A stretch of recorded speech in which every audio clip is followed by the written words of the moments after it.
एक ऐसा स्टार जो बिल्कुल आम लगता था, ना ज़्यादा बड़ा और ना ही ज़्यादा चमकदार। जब केपलर स्पेस टेलीस्कोप हज़ारों गैलेक्सीज और स्टार्स को ऑब्जर्व कर रहा था, तो टैबी स्टार भी उन्हीं में से एक था। साइंसदानों का मकसद सिर्फ प्लैनेट्स ढूंढना था, कोई मिस्ट्री नहीं।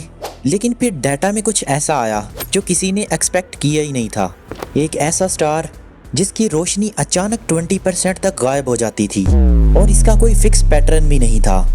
कभी ये डिम हो जाती थी और कभी बिल्कुल नॉर्मल। ये बिहेवियर यूनिवर्स के किसी भी नाउन स्टार से मैच नहीं करता था। यहीं से एक आम स्टार एस्ट्रोनॉमी का सबसे अजीब राज बन गया। केपलर टेलीस्कोप स्टार्स की ब्राइटनेस को बहुत ही प्रिसाइज तरीके से मेजर करता है।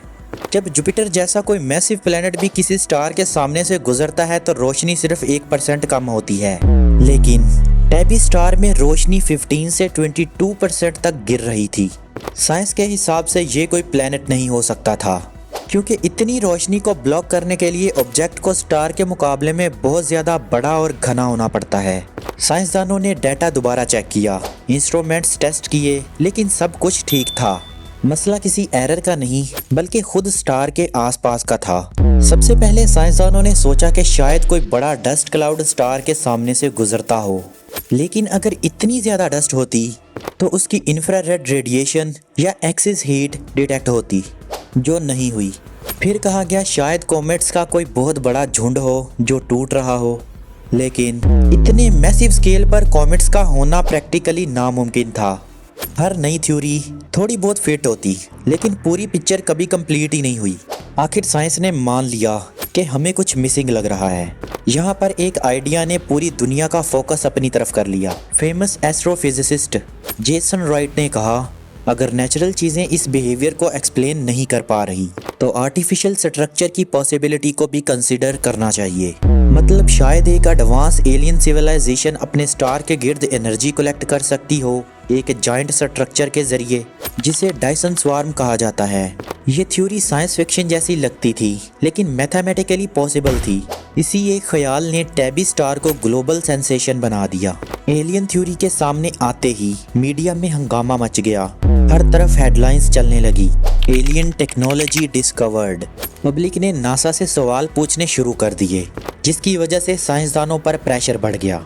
लेकिन साइंस इमोशंस पर नहीं, एविडेंस पर चलती है। नासा ने क्लियर किया कि एलियन एक्सप्लेनेशन लास्ट ऑप्शन है। दुनिया भर की ऑब्जर्वेटरीज ने टैबी स्टार को टारगेट बनाया। रेडियो सिग्नल्स सर्च किए गए, लेकिन कोई एलियन ट्रांसमिशन नहीं मिली, जिसकी वजह से मिस्ट्री और ज़्यादा गहरी हो गई। टैबी स्टार के पुराने रिकॉर्ड्स देखकर एक और हैरत अंगेज बात सामने आई। ये पिछली कुछ दहाइयों से ओवरऑल भी डिम होता जा रहा था। मतलब ये सिर्फ कोई टेम्परेरी ब्लॉकेज नहीं था, बल्कि किसी लॉन्ग टर्म चेंज की तरफ इशारा कर रहा था। ये बिहेवियर स्टार्स की नॉर्मल एवोल्यूशन से मैच नहीं करता। इस डिस्कवरी ने मिस्ट्री को सॉल्व करने की बजाय और ज्यादा उलझा दिया। रीसेंट रिसर्च ने इस राज का एक हिस्सा खोला है। साइंसदानों ने देखा कि डिमिंग हर कलर में बराबर नहीं होती। ब्लू लाइट ज्यादा ब्लॉक हो रही थी।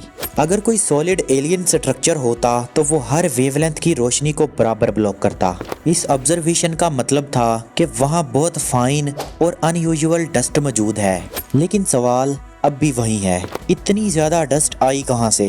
आज भी टैबी स्टार पूरी तरह एक्सप्लेन नहीं हो सका। ये स्टार साइंस के लिए एक रिमाइंडर है कि यूनिवर्स हमारी सोच से कहीं ज्यादा कॉम्प्लेक्स है। शायद फ्यूचर टेलीस्कोप्स जैसे जेम्स वेब इस राज को पूरी तरह समझ लें, या शायद टैबी स्टार हमेशा के लिए एक कॉस्मिक क्वेश्चन मार्क बनकर रह जाए। Be here for the next truth. Subscribe.